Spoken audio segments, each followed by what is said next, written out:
বিসমিল্লাহির রহমানির রহিম। সূরা আল হজ 10 রুকু 78 আয়াত।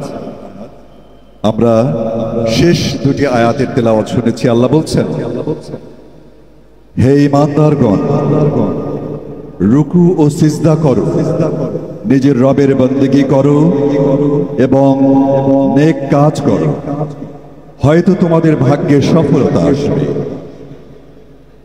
আল্লাহর পথে জিহাদ করো, যেমন জিহাদ করলে তার হক আদায় হয়। তিনি নিজের কাজের জন্য তোমাদেরকে বাছাই করে নিয়েছেন এবং দ্বীনের ব্যাপারে তোমাদের উপর কোনো সংকীর্ণতা আরোপ করেননি। তোমাদের পিতা ইব্রাহিমের মিল্লাতের উপর প্রতিষ্ঠিত হয়ে যাও। আল্লাহ আগেও তোমাদের নাম রেখেছিলেন মুসলিম, এবং এ কোরআনের মধ্যেও তোমাদের নাম এটি, যাতে রাসূল তোমাদের উপর সাক্ষী হন এবং তোমরা সাক্ষী হও লোকদের উপর।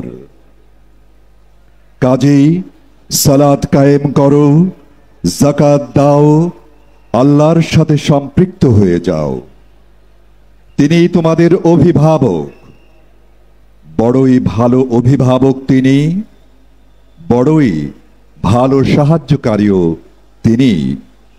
নিশ্চয়ই মহান আল্লাহ যা বলেছেন সত্য বলেছেন।